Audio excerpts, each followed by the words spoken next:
You're listening to Inside the Notes. I'm your host, Erica Block. Here we have the opportunity to listen to the stories that connect our musical family tree. First-hand accounts of performances, musicians, and mentors that shape the way we listen, learn, and teach. On today's episode, we are talking with Noah Bendix-Balgley, first concertmaster of the Berlin Philharmonic. Noah is visiting us here in Bellingham to perform the Bruch Violin Concerto with the Wacom Symphony Orchestra tomorrow afternoon. The Bruch is such an incredible piece. What's the journey that you've been on with it?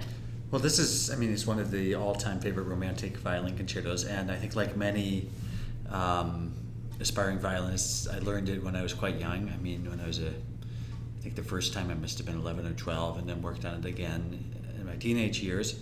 And then for a while I wasn't playing it because I was doing other things, and it just didn't come up. I was doing a lot of competitions, and just ended up playing a lot of other concertos. So it's really nice to come back to it and realize actually what a gorgeous piece it is, and bring the experiences I have now. I've also, I've played it a lot as concertmaster in the orchestra as well with some wonderful soloists. Right. So to come at it from that perspective as well, it's nice to return to the piece and rediscover it. Absolutely, and I'm sure amazing to hear different people's interpretations. Yes, yeah. And have to work within that parameter and then revisit it. Yeah. That's fantastic.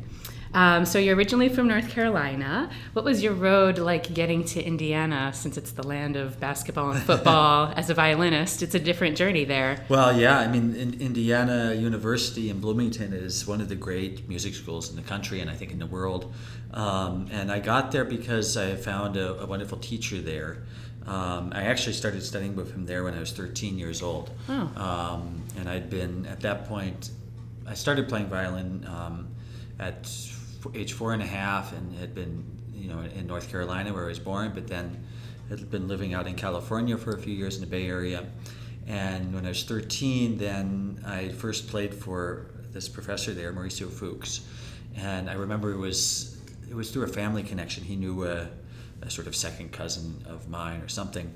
And so we went to meet him, and I played for him I think I actually played the Bruch, among other things. Cool. But basically to get advice about where he thought I should go and what the next step should be. Right. And as my parents tell it, he said, well, it's clear, his assessment was that I was very musical, and it was clear I would be a musician, but as a violinist I didn't quite know what I was doing. I was making it work, but as an actual violin player, the technique was not set up very well. It was sort of somehow there, and I managed, but he wanted to, and he felt I needed to work really seriously with a teacher to set up the technique. And he said, well, there are only a few people I would recommend, and I am one of them. And he's like, I'm taking this kid. Well, yeah. And so I started studying with him, and at the beginning it was tough. I was 13, 14, a kid loving music, loving playing the violin, and I wanted to play all the hardest stuff. Yeah, the Tchaikovsky Concerto and Wieniawski and Paganini and all this stuff. And he said, slow down, we're going to start from scratch. So I remember I had about a half year as a 13-year-old. I didn't play a single piece of music. I was just doing the basics of technique, and he slowly built it up. And in retrospect, of course, I'm incredibly thankful that I was able to do that at that young age. Because a lot of people, I see this now also because I do some teaching, a lot of people manage, and then when they get to a more advanced stage, they go to college or even grad school, then they realize that there's some fundamental technical problems that need to be addressed. And of course, it's much harder to, at that point, hit pause and go back to square one and change those habits. So I was lucky to be able to do that at a young age with him. Yeah, it's phenomenal, and I do think that is such a huge thing, especially in college, because the course load of orchestra and chamber music, the things that they have to do to complete, you can't strip all the way down. So you try and go halfway and get them to change the embouchure or change some technical thing. Meanwhile, they're still playing crazy music in orchestra. Exactly. It's harder to make fundamental changes to technical or physical issues. So I was lucky to do that at a young age, and I studied with him for a long time until I was 20 actually. So wow, that's incredible. He was the main sort of influence on my education the violin and in my playing. Yeah. Did he keep you, since it was so focused, did he keep you really kind of in a bubble of that? Or did you do ensembles in youth orchestra and things like that as well? Yeah, I was doing a lot of that. And, that was already something I loved. It was chamber music. So I did a lot of that.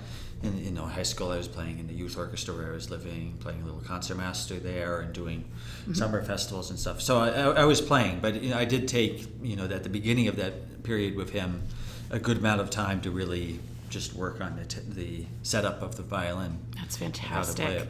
And it's so lucky and fortunate when you find someone who will take you in that special one-on-one, because I feel like so many kids could benefit from that, and it's a game changer. Yeah. I mean, I'm convinced that, I look around and see the people who have had success and who are doing well in their careers and when they're playing. I'm convinced that usually behind each one of those people is one really great teacher. And sometimes that's somebody who started them when they were 4 or 5. Right. Sometimes it's somebody later on. But there's always that really fundamental experience with a master teacher that sets you on the path. Absolutely. And I'll get ahead of myself because this is such an important topic to me. But in Europe, is it still more possible to have that experience? I feel like in the U.S. it's getting more and more challenging to find someone who has the time or the ability to take a one-on-one like that. Honestly, I think it's challenging everywhere. I think a lot of universities, a lot of conservatories hire successful performers, which is good because they have a lot to offer.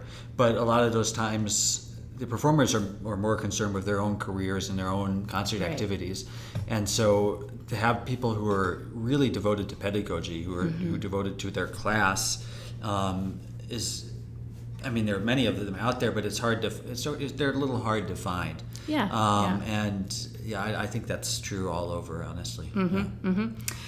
So at Indiana, I think another one of the most amazing things there is there are performers who have their solo careers, but there are so many pedagogues and chamber musicians and people who come to Indiana really to focus on teaching. Do you have any memories of specific coachings or interactions with other people besides your teacher that maybe gave you a golden nugget or something that you could hold on to as you continued? Well, I think, when I was there, it's a huge program. They have, a wonderful opera department, and they put on 8 opera productions a year. That's incredible. It's almost, it's really incredible for a university, other than the Metropolitan Opera. Right. They're putting on almost as many productions as any other professional company. Yeah. Wow. I had wonderful experiences in orchestra playing things like La Bohème. I remember Peter Grimes from Britain, things like that in orchestra. Also, we had a very wonderful conductor there who was the head of the conducting program, David Efron, who was very influential to me also musically.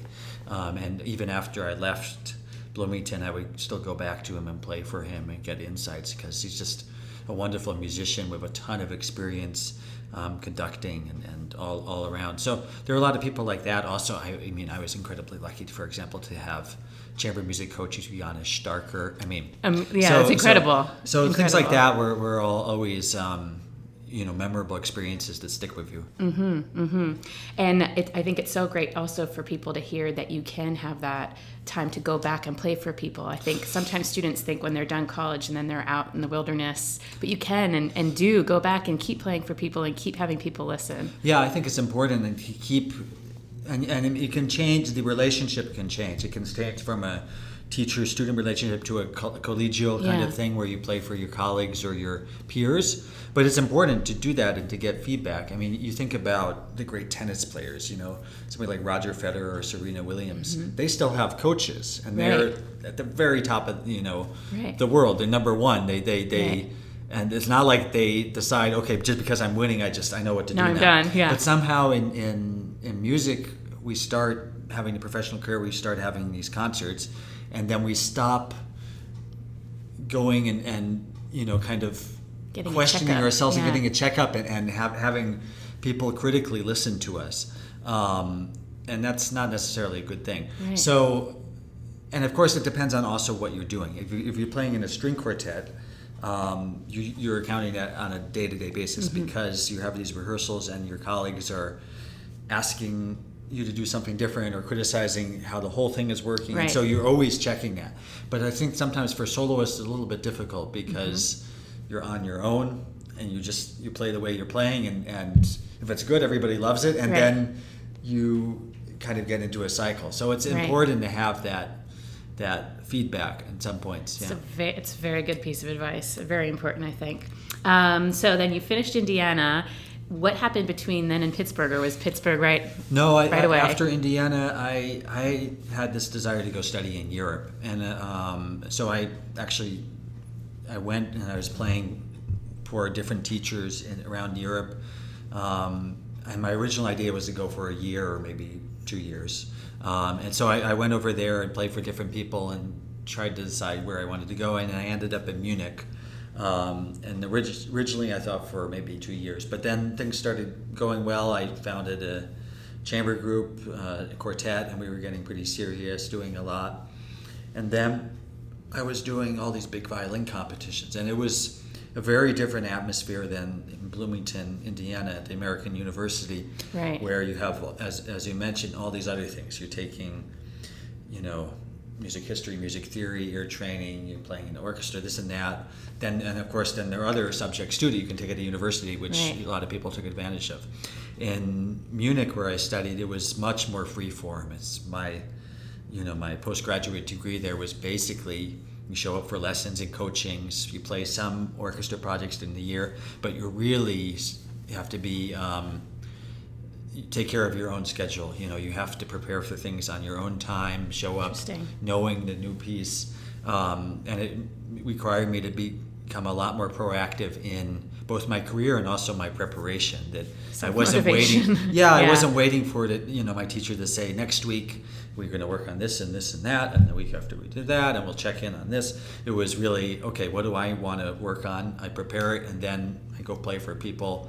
I organize my time, I organize my gigs, all that kind of thing.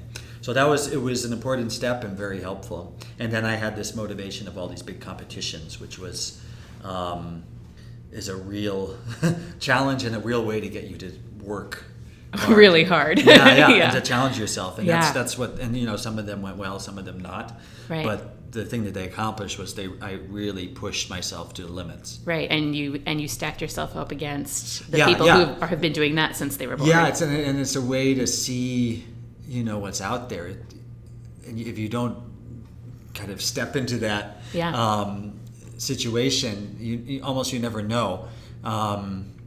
If you don't test yourself, on that stage. So that's what it did for me. Yeah, and I think unlike tennis, we don't really have a world circuit when you're in the U.S. You can very easily stay here and never go into the universe. Whereas Europe is always mixing, and there's all sorts of I think things. now more and more everything is mixing. Right.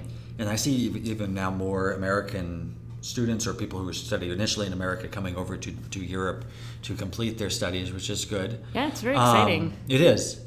And also, you just see different schools of playing, different what's going on, and test yourself.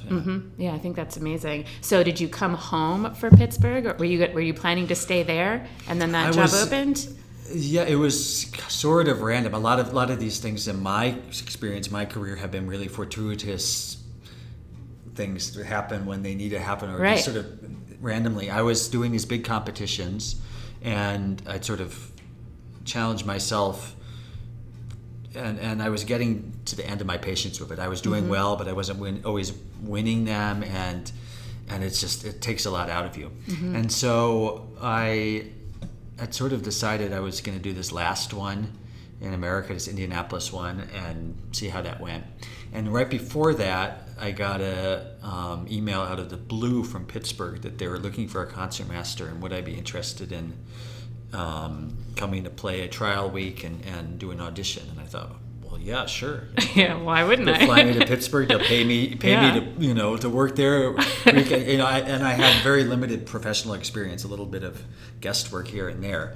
And I was interested in the concertmaster thing. I didn't really know much about it, but I thought, that might be something for me, because it allows you to have a multifaceted career, Absolutely. Playing the great orchestral music, but also chances to step in front of the orchestra, play as a soloist, and then the connections you get for chamber music. So I really went into it with no expectations. I thought, this is nice, and I get to learn this repertoire, the great concertmaster solos. And I went to Pittsburgh, and then, the first time went well, and then they asked to come back for a second round and third round. And that was sort of over the course of one season. At the end of that, then they offered me the job. Wow. So it came really at the fortuitous time, because I felt, at the time I was, I guess, 25, 26. I felt I can't really keep doing this competition thing forever. I really need to think about the next step. What's the next step professionally? Where do I want to be? Do I want to be playing in a string quartet? Do I want to really try to be doing the solo thing full time? Do I want to do concertmaster position? So it was on my mind, and that happened right at that moment. Fascinating, and it is amazing. And like you said, the concertmaster role is such a large role with so many other things besides music. Did you find? Have you always been a good mediator? Like, are some of those aspects of the job something you just felt comfortable with, or did you feel like you had to learn them on the gig? I think I had to learn a lot of it on the spot, but I enjoy a lot of things about it. You have to have this combination of taking in everything around you at really efficiently, really quickly, and reacting to it. There's one part of it, and the other part is giving these impulses and deciding what you want to have happen, and this give and take, and that's both on a musical and a personal level. Right. It's always happening, and it's very, if it's working well, it can be very exciting. Yeah. And an incredibly active way of making music. So it's something that I enjoyed a lot, and I think my feeling is that my experience playing string quartet is what really prepared me the best for that. Because the string quartet is a miniaturized, intense version of the big orchestra, where you have so many people there. And so that was really good preparation for the concertmaster position. It's fascinating. So then you were there for several years, and then Berlin. So was it a similar kind of thing? Did you get invited? I did, but again, it was a similar sort of, shot in the dark. I had been in Pittsburgh for, I think it's 3 years, and I really liked it. I mean, it's a wonderful orchestra, wonderful group there. And I wouldn't say I was looking to leave.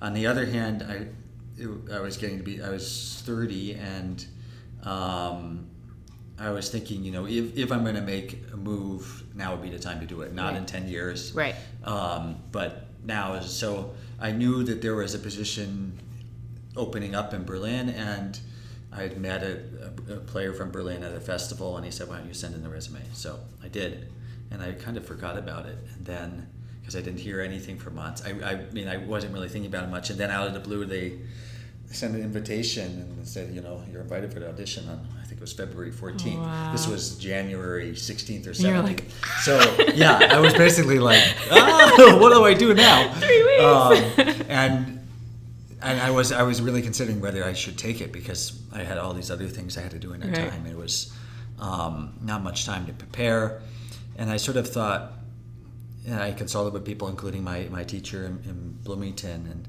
he really said, listen, if you're going to take it, you need to stop stressing out about it and worrying, and start doing it. You just need to practice, and then you go there and you play, and you don't put any expectations on it. You think of it as a nice, opportunity to go play in one of the great halls in the world, play for the orchestra there.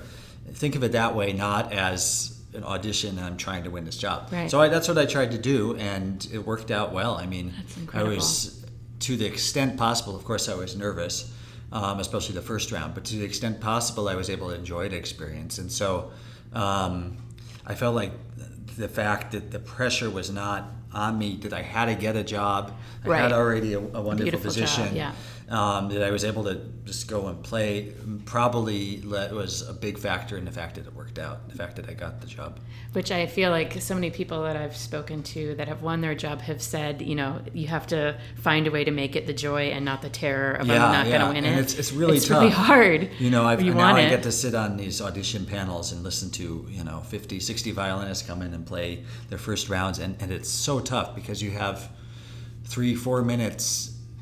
You're everybody's nervous, that's a given, and 3-4 minutes to show the best you can do for the best orchestra, wherever, and in an unfamiliar place in front of people who you know are judging you. Right. It's not an ideal way of making music, and so I always feel for people in that situation, and so you have to find some way to transcend that and still make music and show what you have to say. Right. And that's a big challenge. Do you did your time in Pittsburgh, at least it got you through a ton of rep? Did you feel like when you got the list, normally someone with 3 weeks would be freaking out no matter what's on the list? I was lucky that it was, again, a bunch of luck, but I was lucky that they were all pieces that I knew well. Right. So it was something you could visit. For example, one of the pieces I had to play, this is always on the concertmaster lists, is Ein Heldenleben, solo from Strauss. And I had just played it in Pittsburgh on a big European tour, including in the hall in Berlin. Wow. So it was, it was not completely foreign there. I played it on that stage. I knew kind of what to expect. Yeah. So I had a little bit of luck in that respect as well. That's amazing. Is their audition process very similar to the U.S. processes? Completely different. Is it? First of all, in the U.S., I wouldn't say across the board, but basically, I think all orchestras simply have an audition committee, right? Which is usually 9 or 11 people, mostly from the section that you're playing. So if you're a bassoonist, it's mostly wind players. If you're a violist, mostly violist and some other string players. So that's what happens in the U.S. In Berlin Philharmonic and a lot of German orchestras. At the final round of the audition, the whole orchestra is there. So it's not just violinists, the whole orchestra. Holy moly, I did not know that. And with Berlin, it's also a different process because the audition is just an audition. You win the audition, it happens in one day. They pick a winner? They pick a winner, and then when you start a tenure process, which is a whole nother thing. I think in my experience in Pittsburgh, and I think in a lot of American orchestras, is for important positions. You initially win the audition, but then they bring you in for trial weeks over this and that. And so by the time they offer you the position, it's pretty clear that you got the position. And in Berlin, that's not the case. It's like you can win the audition, and then a lot of people then don't get tenure. Right. So that's a big challenge. Then you go to play in the orchestra. Yeah, they want to see if you can actually do it. Yeah, they want to see, okay, we liked your audition, but how can you fit in our group? Can you play? And so there are people, I have colleagues who actually have won auditions but have never had orchestra jobs. And then in the course of their tenure process, then they had to suddenly learn all the orchestral repertoire. Wow. But, if they made it, then they managed somehow. Right. Is it duration based? It's like you have to hang in there for 1 year, or is it's like a 2-year thing? Okay. Yeah, you got a 2-year contract initially. Of course, it could go quicker. I was done about I guess after a year and a half. So it can go quicker if things are going well and everyone's driving. But officially, it's a 2-year thing. Wow. So it's a lot. It's incredible. It is a lot of pressure, and of course, especially in that orchestra, you're dealing with incredible sets of ears, many soloists in the group, and an incredible high level of intensity. And all these guests and all of this just incredible repertoire going on. Yeah, and you step right into it. My first week I remember was Also sprach Zarathustra, so big huge solo, and then every week is broadcast on the internet live, and suddenly you're playing at the proms or here or there, and you just have to roll with it. Yeah. What is the rehearsals to concert ratio? Similar to U.S. orchestras, I think often we have maybe one more rehearsal than a U.S. orchestra, which means usually that first rehearsal is a little more relaxed. It's not maybe even not at the level that a top American orchestra would be at for the first rehearsal, because everybody's just. We know we have a little more time, but it's intense. It's not much. It's usually Tuesday, Wednesday, Thursday, and Thursday night we have the concert. So it's so fast when you're dealing with and every week is different rep, so you go through a lot. Right. Do you have one that has stuck in your mind so far, a concert or an experience with your colleagues in the orchestral setting that kind of had that magic of like, this is it right now? It actually, honestly, it occurs pretty often. I'm sure. That's one of the things that I love about the group, about the Berlin Philharmonic, is that the group really wants to get that feeling, that electricity, that connection with the audience, that everybody knows something special happened, and they're willing to live life dangerously to get there. So often, my sense is, compared to a lot of other top ensembles where the priority will be to have really perfection already in the rehearsals and to recreate as much of that in concert as possible. And in the Berlin Philharmonic, we want to have the perfection. We want to play together. We want everything to be like that. But we never want to leave the excitement, the spontaneity home. We'd rather have things be a little bit unsure, and then in the concert everybody just turns on and is aware that something might be completely different, than be too secure and then safe. And so sometimes it's really scary. I mean, especially I remember my first year, there were places where we'd be playing repertoire that everybody knew, and the rehearsal we'd have no time to rehearse or be on tour or something, and it just felt really shaky before the concert. And then I started to realize that the other players in the orchestra have a certain not comfort with it, but a certain trust in each other and in the group, that when the pressure's on in the concert, everybody is so aware of what's going on, of what their neighbor is doing, what the other section here, and what that soloist is doing a little bit differently, that in the concert it can happen. Right. Not always, but it can happen. So, yeah, I've had a lot of really memorable experiences. I mean, just fresh in my mind, we just had a tour now with our designated new conductor, Kirill Petrenko, who's starting next season, but this was our first sort of extended time with him. And it was just the energy that he brought and that the orchestra was having was really special. I mean, we had this last concert in the London Royal Albert Hall at the Proms, which I love playing there. It's, I think 5,000, 6,000 people. It's incredible. And it's huge space, and there's such a good audience. They're so concentrated and so passionate. And this last concert, the energy was just incredible. I mean, it was. It really. Yeah, it gets you. It's addicting, and I feel like really, that's what drives people 40 and 50 years. They can't not have that. Yeah. So those things like that really keep me going, and I think my colleagues too, because we always, and I think it's important, just as a philosophy of music making today, because there's so many options out there. I mean, people can choose to go to a concert, or they can sit at home and within 3 seconds find 40 different recordings of the Beethoven cycle on iTunes or Spotify. So what's the reason for them to go to a live concert? It has to be an experience that you can't get anywhere else, that you're in the audience with other people experiencing. There's a connection with the live performance, there's a spontaneity that you can't recreate. It's in that moment. And so that's, I think, our job as performers is to strive for that. It doesn't always work. We don't always have these amazing, experiences that are life-changing on the concert stage. Sometimes, technically it doesn't work. Sometimes you're tired. Sometimes the chemistry with other musicians doesn't work. But that's the aim, right? Is to have that. And I think it's now more important than ever to keep striving for that. Right, and to have, like you were saying, have the guts and be okay with the uncomfortable. Let's go for it. Okay with imperfection too. Yeah. That if it doesn't work out, it's not together, or we tried for something and it didn't work. Okay, but at least you're going for that. Exactly, and I feel like the digital concert hall, like you were saying, it's such an incredible tool, and I feel so lucky and happy for my students that now the Berlin Philharmonic can be their home orchestra, because we watch it all the time in studio class. I'll plug in like Wenzel Fuchs's Mozart, it's right there. We can now watch it. And the Take 6 you guys just did, it was riveting, and there you can feel electricity through the computer. So you know that the live experience and feeling how intense all of that is, it's amazing. And I think they're so lucky. I was in college in Boston, so I ushered and went to the symphony all the time, and so I got a huge dose of what that feels like. And Berlin came once, and they did Beethoven 5 and 6. That was it. And I remember being like, oh, this will be interesting.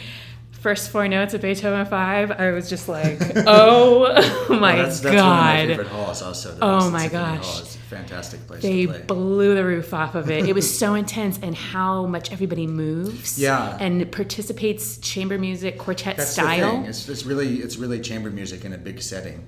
Oh. And it's funny, I was talking to some colleagues of mine, who were older colleagues who were around for the Karajan time. And they were saying, back then we used to move even more. And I thought, really? How's that possible? You're already bumping. But it's so much in the DNA of the orchestra. Yeah. And this, that you're constantly communicating or showing something to others. And so it's a different challenge, with my job as a concertmaster too, because often my job in Berlin is less, I would say, rallying the troops, so to say, less kind of getting people on board with an energy or something, and more organizational, because that activity is already going on everywhere in the back of the section over there.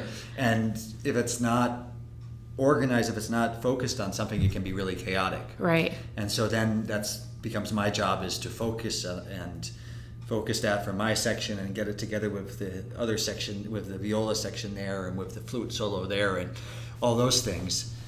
Becomes a lot of my job leading the orchestra. Funneling and providing a point for the energy. Exactly. Yeah, right. Yeah. Which is amazing too, when you almost have too much energy and you're just managing. And sometimes managing the can efforts. Be a big problem too. So that's something I always have to think about. That's cool. So there's 3 concertmasters. Is that right? And another thing I'm always fascinated about with you guys, especially, even with Instagram, watching Andy Ottensamer run around the world. You have so many soloists, yourself included, all these side gigs, special things, all these things you're doing. How do you organize your schedule between the 3 concertmasters?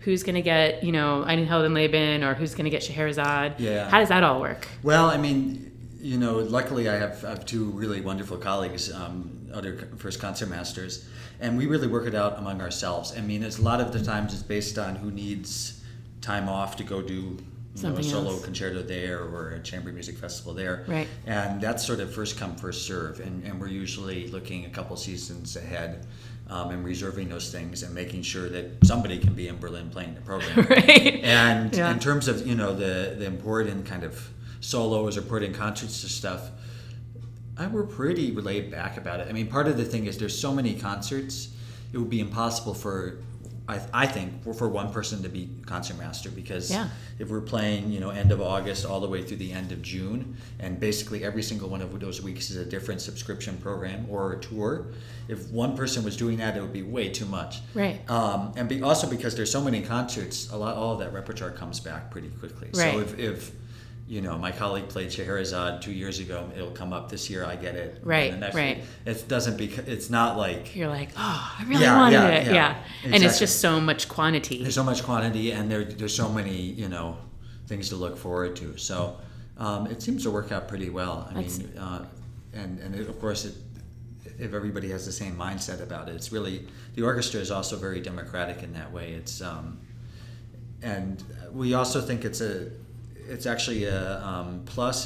It helps the group that people are off doing their own projects. Right. Because when they come back, they have this new impulses, new ideas, new creative, directions, and they're happy to be back in the group again, rather than the exhaustion having the orchestra really stay the same from week to week, but then having the danger of exhaustion and monotony of getting tired of the same regimen. Right. So, but that's also a very different model than American orchestras as well. I mean, the fact that every single principal position is doubled at least. Right. And even the section positions are not full time if you really look at how much they're playing. That's fascinating. Yeah. And how do you manage for yourself the energy, not getting hurt? I mean, immediately you're off doing this tour, and then you go and you do a tour with another group, and then you go home and play. So how do you maintain keeping yourself not overexhausted or I mean, it's so much energy and it's so emotional. I mean, for me, one of the things is I thrive on having different things going on. I even notice with myself that if I play 4 or 5 weeks in a row of orchestra, then I'm sort of antsy to do something else. Or if I'm only playing chamber music for the summer and not playing solo, so for me, I really enjoy those changes to have one kind of music making, and then something else and something else. So that's nice, and then the question is how to not kind of burn out on it, and so that's a question of good planning, planning well where you're playing, what kind of repertoire, and looking at it in terms of preparation too. Exactly, it's such a key thing. Yeah, this kind of project, this tour, I need this kind of preparation for, both in terms of the actual practice and also mentally, physically. And other projects that is a different kind of thing. So organizing that well is a big challenge as well. Have you had pain yet, or do you go to specific people for all the things? Yeah, I mean, it's something I have to take care of. Because it's so much playing. It's so much playing. The traveling is also very stressful too, and tiring. So it's something I take care of. I just kind of stay on maintenance level instead of letting it dip. And always, I think one very important thing is to always pay attention to that first sign. That if there's you feel something a little weird, stop. Even if it's just a question of, okay, actually it's better for me to practice a little less and rest today, because then next week, the week after, I'll regret it if I don't. Right. Is really paying attention to that first signal, and going from there. Absolutely. And before we run out of time, I would just love to ask about both. I saw that you wrote a klezmer concerto and Philharmonics, and that has such a klezmer aspect. Yeah. I mean, that's such a great different color, like you were saying, and different project. How did you get involved with Philharmonics? Philharmonics was a colleague, cellist in my orchestra, has been playing in that group for a while, and they were having actually a couple of personnel changes, and so he asked me if I was interested in kind of jamming with them and checking it out. And it's just a lot of fun. I mean, the whole group is a septet. We have string quartet, bass, clarinet, and piano. And the kind of point of the group is we play all the stuff that we would never dare or be allowed to play in our orchestras. So there are 2 of us from Berlin Philharmonic, and then 3 from the Vienna Philharmonic, and then a couple of others who are Viennese-based freelancers.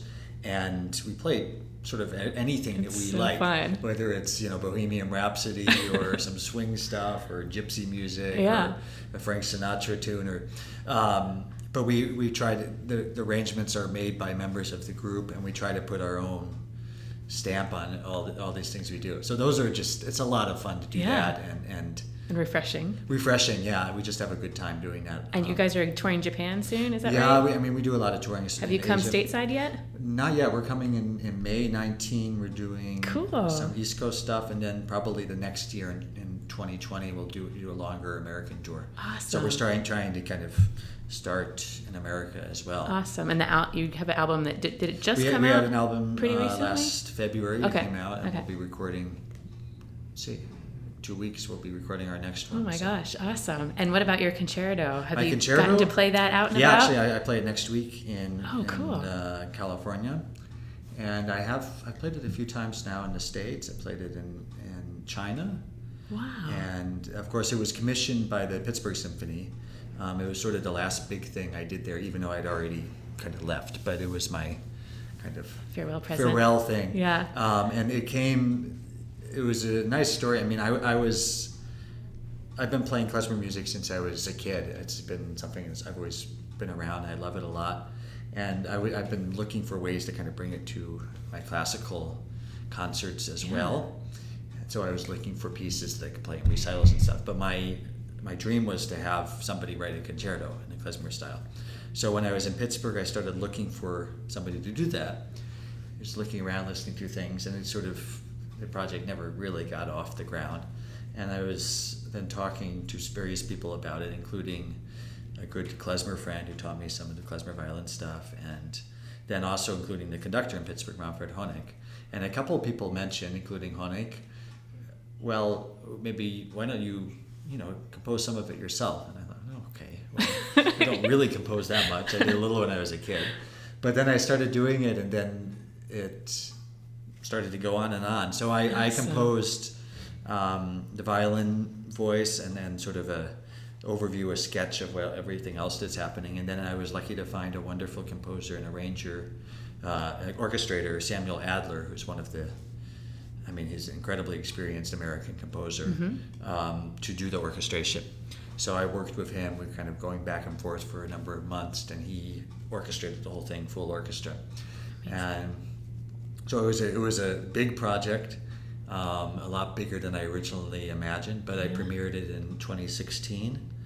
And I've been playing it a few times a year, so it's a nice thing to do. It's really neat. Have you had any other players play it yet? Not yet. It's something I would be interested to have. I mean, I did publish it, and I would be happy if somebody else... Yeah, it would be really fun if it took on a life of its own. Yeah. Wow, so, amazing. But for now, I'm mostly playing it myself.